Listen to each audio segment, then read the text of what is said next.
वाजतं प्रसारण 6:05 आणि 15 होत आहेत. अमृतधारा या कार्यक्रमात आता प्रसारित करीत आहोत द्रष्टेपणा याविषयी डॉक्टर सतीश ढगे यांचे विचार.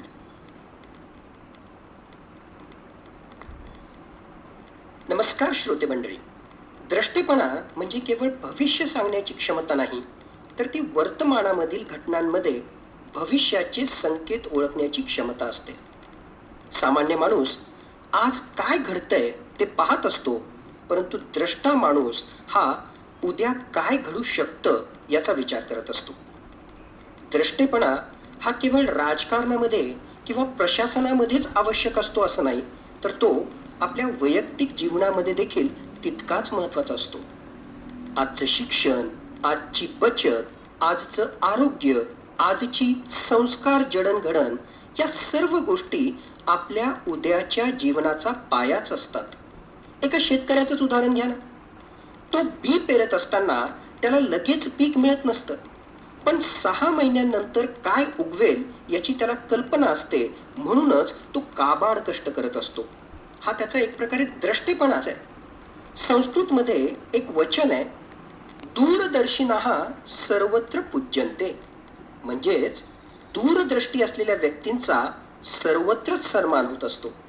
छत्रपती शिवाजी महाराजांच्या परंपरेमधले 2 महान व्यक्तिमत्व म्हणजे छत्रपती संभाजी महाराज आणि राजर्षी शाहू महाराज, या दोघांच्याही व्यक्तिमत्वामधून द्रष्टेपणाचं अद्भुत दर्शन आपल्याला घडतं.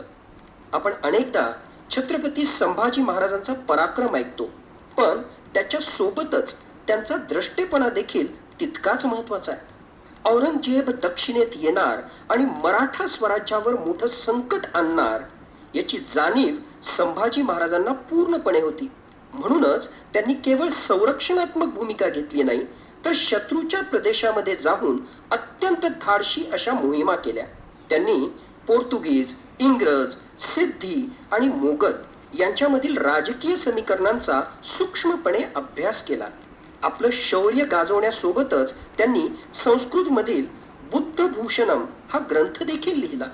ज्ञान आणि सामर्थ्य यांची सांगड घालणं हा त्यांच्या द्रष्टेपणाचाच भाग होता.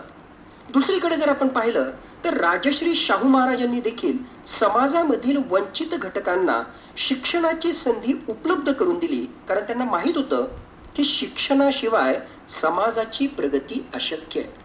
आज आपण सामाजिक न्याय, समान संधी आणि सर्वसमावेशक विकास याविषयी बोलत असतो.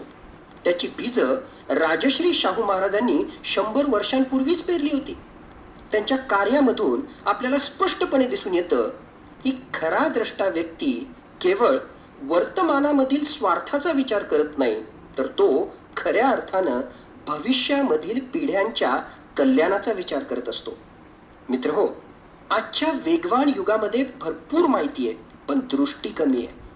मोबाईलमध्ये हजारो संपर्क असतात, पण जीवनाची दिशा मात्र अस्पष्ट असते. आपल्याला द्रष्टेपणा विकसित करण्यासाठी भूतकाळाचा अभ्यास करून वर्तमानाचं अचूक निरीक्षण करावं लागेल आणि त्याच्याच आधारावर भविष्याचा विचार करून अचूक निर्णय घेण्याचं धैर्य आपल्याला दाखवावं लागेल. मित्रांनो, आज प्रत्येक पालकानं आपल्या मुलांमध्ये द्रष्टेपणा रुजवला पाहिजे.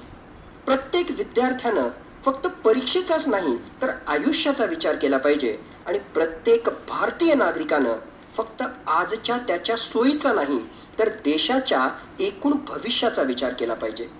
कारण इतिहास सांगतो, ज्यांनी भविष्याचा विचार केला त्यांनी इतिहास घडवला, आणि ज्यांनी फक्त वर्तमानातच रममान राहणं पसंत केलं ते इतिहासाच्या पानांमध्येच हरवून गेले.